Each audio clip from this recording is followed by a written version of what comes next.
Hello everyone, this is गौरव सुना again. सो इस chapter 4 में हम डिस्कस करेंगे कि कैसे इन्फ्लेशन के लिए इस देश में काफ़ी हद तक इस देश की ई कॉमर्स कंपनियां हैं। आप बोलेंगे कैसे? देखिए, हमें ये समझना होगा कि जो इन्फ्लेशन है उसका बहुत बड़ा रीज़न, बहुत बड़ा फैक्टर है पेट्रोल डीजल के प्राइसेस और मतलब एनर्जी बिल्स जो होते हैं वो सबसे बड़ा रीज़न है इस देश में इन्फ्लेशन का। अब आप ये सोचिए कि हमें 1.5 साल से हम रशियन डिस्काउंटेड ऑयल ले रहे हैं, फिर भी ऑयल या जो पेट्रोल है, डीजल है, उन सबके प्राइस नहीं गिर रहे हैं, जिसकी वजह से इन्फ्लेशन इस देश में है रहा। अब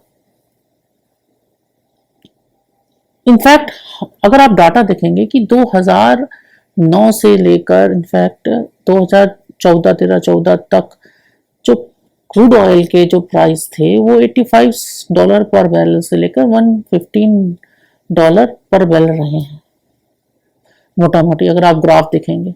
उसके बावजूद भी हम उस समय जो ऑयल, जो पेट्रोल डीजल था, इतना महंगा नहीं था। मतलब क्रूड ऑयल की कीमत $85 से $150 पर बैरल थी, जो सबसे हाईएस्ट थी एक टाइम पे। हम जब उसके मतलब इस 6 साल में तब भी इतने ज़्यादा पेट्रोल डीजल का दाम नहीं था। इसका सबसे बड़ा रीज़न है क्योंकि गवर्नमेंट पेट्रोल डीजल पे टैक्स लगाती है।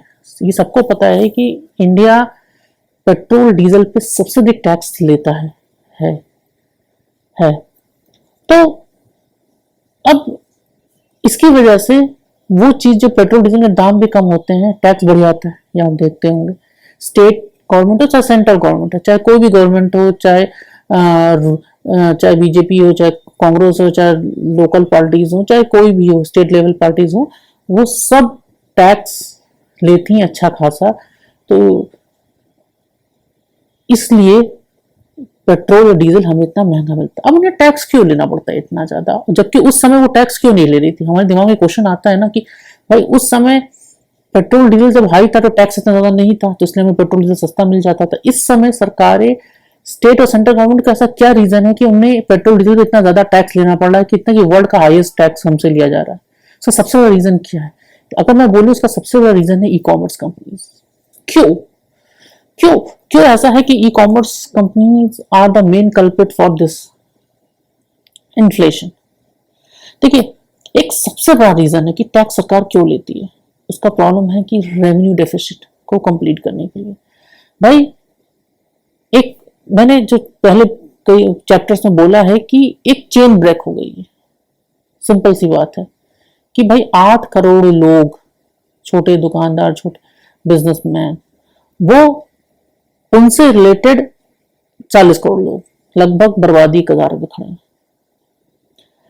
पर उस समय वो इतनी बुरी हालत थी, उनके पेइंग कैपेसिटी, तो उनसे जो वैल्यू एडिशन होता था, उससे जो टैक्स जनरेट होता था, वो सरकार का जो रेवेन्यू होता था वो बढ़ जाता था। इसलिए उनको कभी जरूरत नहीं पड़ती थी कि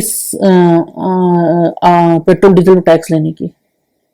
सिंपल सी बात है भाई। बहुत बहुत बहुत सिंपल एग्जांपल बताता हूँ कि भाई कोई दुकानदार है, कोई एक्सपेंशन किया, आपने दुकान बढ़ाया, तो उस पर स्टैंप ड्यूटी सरकार को मिलती है, फ्री फंड का पैसा था, मतलब सरकार को देना होता था। अब वो सब तो खत्म हो चुका। इसी तरह छोटे बाकी बिजनेसमैन जो छोटे काम करते थे, उस पर टैक्स कुछ ना कुछ तो बनता, और वो सरकार के, स्टेट या सेंट्रल गवर्नमेंट के उसमें जाता, के रेवेन्यू को ऐड करता। अच्छा, एक छोटा और एग्जांपल देते हैं कि भाई ये थोड़ा सा इस टॉपिक से अलग है कि भाई होल्डिंग्स हैं। जैसे आप देखते हैं होल्डिंग्स से भी जो अथॉरिटीज को पैसा मिलता है, लोकल अथॉरिटीज को होल्डिंग पे पैसा, वो एड चलाने का, वो सब जो एड है वो मेनली या तो वो ऑनलाइन शिफ्ट हो गया है, फेसबुक, यूट्यूब या अमेजन के साइट्स में शिफ्ट हो गया है। तो सरकार को जो टैक्स मिलता था वो भी गायब हो गया है, वो जो पैसा मिलता था। अब उस डेफिसिट को पूरा करने के लिए इन सब जो रेवेन्यू डेफिसिट पूरा करने के लिए सरकार को स्टेट हो चाहे सेंटर हो, वो टैक्स आपके पेट्रोल डीजल में टैक्स जोड़ना पड़ा, टैक्स रूप में जोड़ना पड़ा है। ये बात समझने वाली बात है कि economy is a complex subject, कि भाई सरकार तो किसी न किसी से पैसे लेगी कि उसे सरकार चलानी है, लोगों को वही सरकार वो तो देगी, पेंशन सैलरीज देनी है एम्प्लॉयज को, पेंशन देनी है जहाँ लगी हुई है, या भाई अथॉरिटीज को सड़कों पे बिजली जलानी है, सफाई करवानी है, सबके लिए तो सरकार को पैसे चाहिए ना, वो कहाँ से लाएगी अगर रेवेन्यू डेफिसिट रहेगा।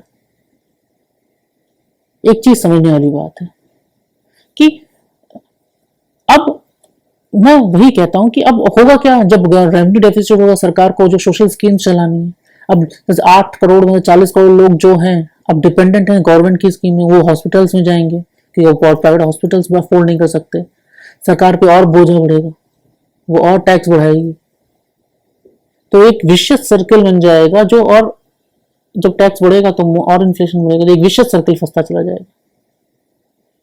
मैं तभी कहता हूं कि हाँ, जो लास्ट हर चैप्टर में कहा है मैंने कि इस समय लॉ मेकर्स का काम बहुत टफ है, उन्हें समझना पड़ेगा कि क्या इनोवेशन है जो गुड कैपिटलिज्म को सपोर्ट करता है और क्या बैड कैपिटलिज्म है। ये मतलब ये चीज लॉ मेकर्स को समझनी पड़ेगी।